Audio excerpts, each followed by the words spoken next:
Okay. 3, 2, 1. Hello, DFA family. I am Chaka Powell. Welcome to 21 to Watch in 2021. This is where we're highlighting candidates, activists, and members around the country who have been instrumental in our progressive movement. And today we have a very special guest with us, one of our 21 to Watch in 2021. I'm not going to introduce her. I'm going to let her introduce herself and tell us who you are and what you're running for. Absolutely. So I am so excited to be here with you all and to be with Democracy for America. And I have to say, Democracy for America was my first national endorsement. So I'm so excited to be here with you all because you know how to pick talent, right? And winners. So that is great for me. But I am Jennifer Carroll Foy, and I am running for governor here in Virginia. And we are always that referendum on the last presidential election. We are that litmus test to see if where we're going as a party, our messaging, our movement, how we're doing, ways to improve. And I'm excited. I'm excited because we have an opportunity to elect the first Black woman governor in the history of our country. That's absolutely right, in 2021. And so this is fantastic. But we also are electing a woman who understands the struggles that everyday Virginians face. Because I was born and raised in one of the poorest communities in all of Virginia that has one of the highest child poverty rates and rates of unaccredited schools, and was named one of the most dangerous places to live per capita in all of Virginia. But being raised by my grandparents, especially my grandmother, Mary Lee, a Southern Christian woman who had me in church several days a week, who taught me the values that I hold true, that if I have it, then I have to give it. And so my entire life, I've been giving all that I have as a former public defender, as a foster mom, as a community organizer, as a legislator, and now as a candidate running for governor. So this is our time. I'm so excited. In the words of Congresswoman Ayanna Pressley, the people closest to the pain must be the people in power. And so that is why I'm running. That's why I'm here. And that's why I need your support. That is wonderful. Tell us about your election. Do you have a primary? Do you have, what are the dates that are coming up for you that you really need people to come out and push for you? So our primary date is June 8th. June 8th, everyone. June 8th. June 8th. Write it down. Yes, June 8th. And so we are going to have 45 days of early voting. So actually, my election begins in a little over 2 months. Wow. So now is the time. So we are working hard. We have boots on the ground. We are relational and social and digitally organizing our people now, because it's all about getting our people to the polls. This is going to be a get out the vote effort. Whoever gets more people to the ballot box wins. And so I'm running an aggressive grassroots people power campaign, because I'm going to tell you, races like this aren't built for people like me or who look like me or come from where I come from. So we want more of the phenomenal women and working moms and agitators, people who are advocates but turn their advocacy into action running for office. Then that's where you step in with these grassroots dollar donations that's going to continue to fuel and funnel our election. That is awesome. And that's you said something that is going to lead to my next question to you. Your challenges, I mean, obviously you have a woman of color, what has been another challenge in your life that impacted you the most? It can be anything. What has that challenge been besides the two obvious ones that we all see? Absolutely. So I have to say 2 experiences changed my life. The first experience was when at a young age, my grandmother who raised me, Mary Lee, she had a stroke and became a quadriplegic. And having to sit at my dining room table with my aunt, trying to decide if we're going to pay for our mortgage that month or for the medications keeping my grandmother alive. That is the moment my journey for governor began. The minute I realized that I was a part of a community that had been ignored, neglected, and left behind. Why were there so many people in communities like mine who were working 40 hours a week and bringing home $14,000 a year? And that's still true today. People who were cutting up prescription pills because that's all they could afford to do. So while housing and education and everything continues to go up, our wages continue to be stagnant. And why is no one really speaking to the challenges that we're facing? So while the wealthy and well-connected have had a lot of representation, what about the rest of us? So all of Virginia isn't doing well. Unless all of our rights are secured, none of our rights are secured. And so no one was talking about that. And then the second most pivotal time in my life, I have to say, was being in my high school JROTC classroom, watching the Virginia Military Institute Supreme Court decision on TV, and realizing VMI has spent millions of dollars to keep women out of its doors, that the men in my class said things like, women are born inferior, that we have a place and we need to stay in it. And my favorite, that women should not be allowed to go to the top military college in this country because we will be a distraction to men. Okay. So I said, I'm going to go, because I heard the words of former Supreme Court Justice Ruth Bader Ginsburg when she said, women can do all things, ! If given the opportunity. Ooh. So I went to VMI, so did a couple other men in my class. I got my head shaved bald. I put on a man's uniform. And for years, I marched, sweat, and bled beside over 1,000 male cadets who all knew my name. And VMI changed none of their standards for women. But out of the other men who went with me to VMI, I am the only one of us to walk across that Virginia Military Institute stage, being one of the first women to ever graduate from one of the top military colleges in this country. Wow, that right there deserves a pause and a hand clap, because that's not easy. And I don't think people understand how that was a major challenge. I mean, first of all, shaving your head bald, being in an institute predominantly male, and talk about that experience a little bit more, like shaving your head bald. What made you do that? Like, did you have to do that? Yeah, VMI changed none of their standards. And so a lot of the things that they did as an all-male college, when women were admitted forcefully, we had to abide by those very same standards. So there was no red carpet that was rolled out. People believed that women being admitted was destroying the school's legacy, that we did not belong, and that we should not be there. So some people's full goal and objective was to make sure that we never received a degree and we never had the opportunity to walk across that stage. And so that's why I remind people that, I am built for this moment. I have always broken down barriers and blazed trails when none existed, whether it's fighting to end sex discrimination, whether it is fighting to ensure that we eradicate poverty, which is unjust and immoral and violent, whether it is helping, get shots in arms and people in jobs. I have always stood up and fought for what is right for the people of Virginia. And I'll never end that fight. And I want to continue to do that on a broader scale as governor, to ensure that every community in Virginia not only has an opportunity to survive, but to thrive. That's awesome. That's awesome. You all listen, June 8th, 45 days before that, in a couple months, let's get our boots on the ground. Let's get our people activated. Let's donate to the campaign.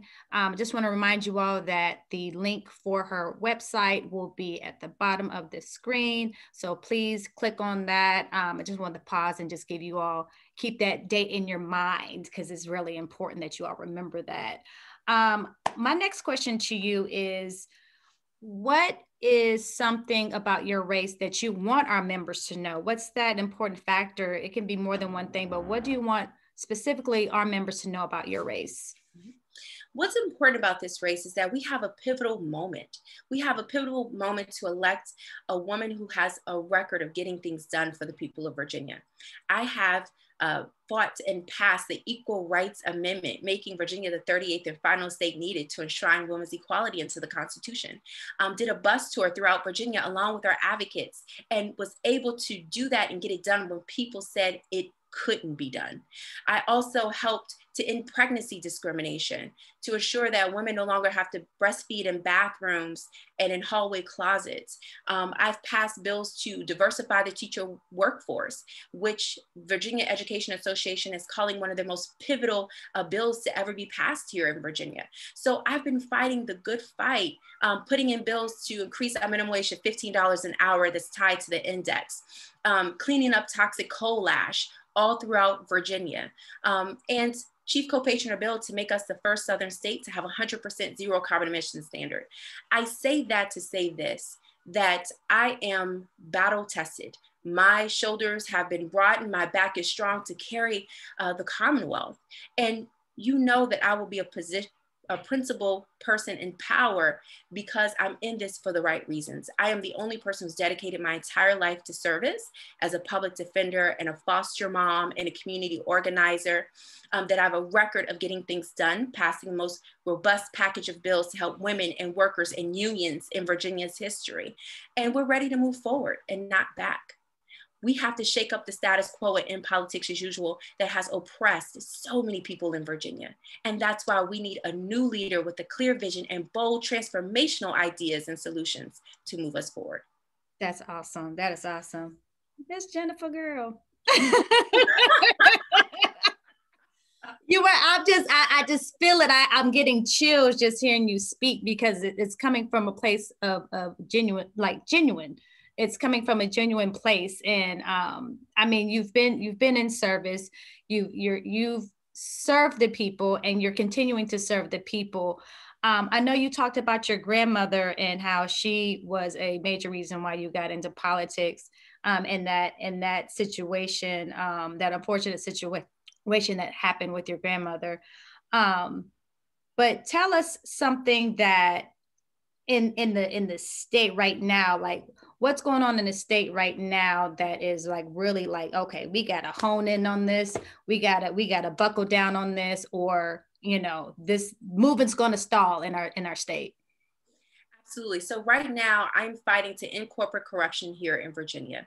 So I'll give you a great example. You know, right now in this race, people want change, but you're not going to get change by electing a corporate lobbyist in one of my opponents and a 42-year career politician in the other, both who have taken, you know, so much money from Dominion Utility, which is the #1 state corporate donor in Virginia that has allowed them to write their own legislation. And most recently, writing and passing a bill that allows for them to take almost $1 billion off of ratepayers during a health and economic crisis and refusing to give the money back.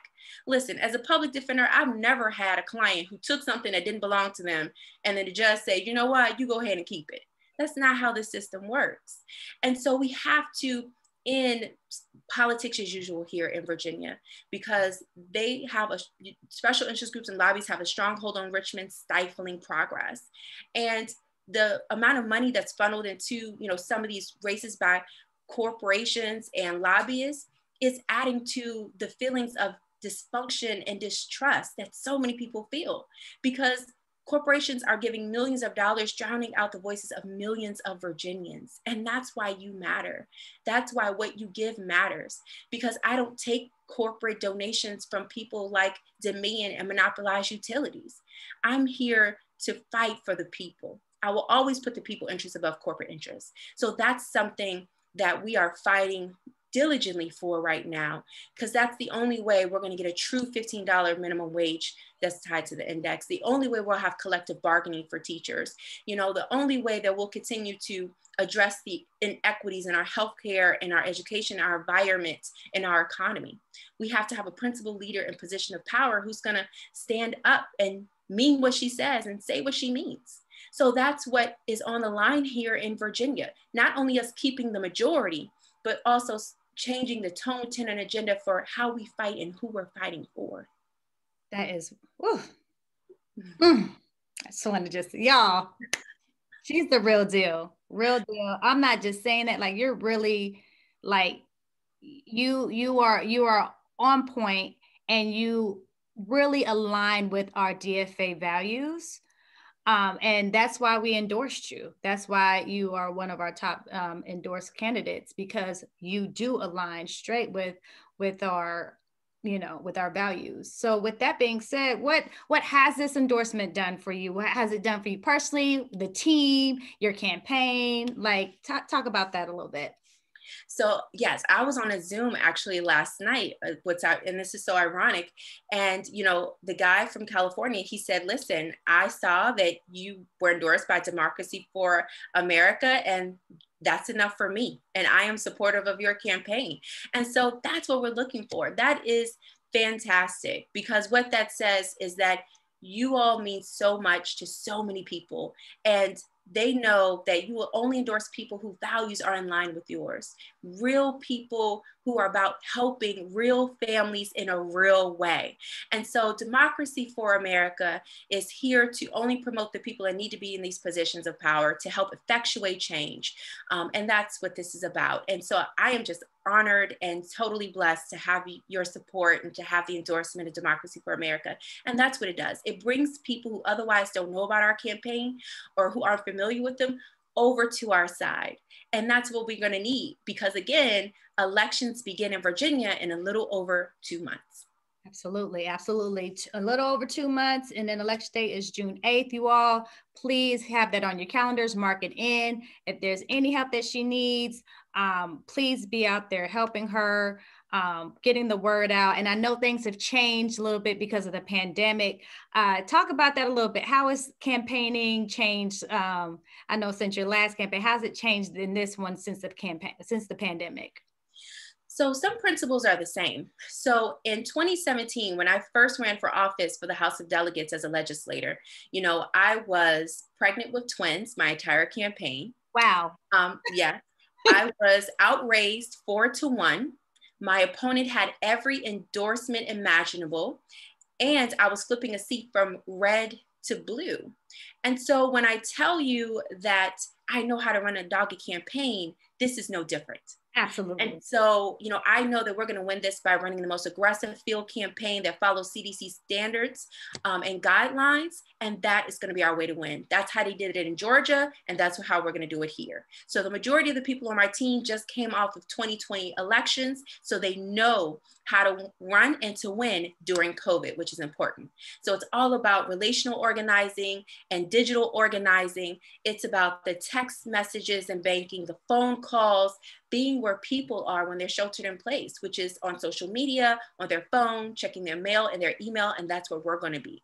But unfortunately, these things cost. And so that is why you and your donations are so important, because once we continue to uplift and share our positive vision for Virginia, the polling shows that people are inspired by us, our message, and our campaign, that we are best positioned to win this race.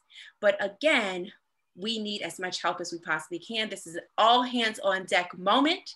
Democracy is not a spectator sport. So I need everyone to give and join in on this effort so we can win. Ooh, you know what? I was going to say, do you have any last words to say? That right there. You wrap that thing up with a bow for me. Yes, you all, please give if you can.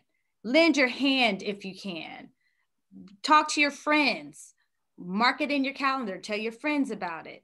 Our members are so they're so passionate about the candidates, and they're passionate about the movement. And I know there's no way that the people in Virginia or the people around this country won't just come together, our members, and just give and give their time, give their energy, give their space, give their finances to this campaign, because you are really, really one to watch. I'm telling you, you are definitely one to watch. And I'm so happy that we were able to speak to you today and just give your voice, lend your voice to our members. And I just want to thank you for your time. But before I do that, I have one more question for you. Mm-hmm. One more. So this is a little off topic, just a little humanizing one for you. So what is the one dish that everybody asks you to cook? You're the one that cooks this, nobody else. Like, Jennifer has to cook this dish. If it's one dish, what is it? Ooh, so let's see. I would have to say lasagna. So I think that, everyone asks me to make lasagna all the time, because I live for I put the most cheese, I put the most meat and pepperoni, and just it'll feed a whole family for a whole week. That's what that is. See, that's the one thing people don't know about the pepperoni, but that's the secret. That's the secret. You gotta put the and the cheese. Listen, you gotta have at least 5. At least 5. See, that's we're kindred spirits here. We're kindred spirits here. Yes, yes. Thank you so much, Jennifer. DFA family, thank you all for watching. And again, lend your support however you can. June 8th is the date for the election. And then 45 days before that, which is in a couple months, starts early voting. So I need you all to get out, do what you need to do, and let's support Jennifer.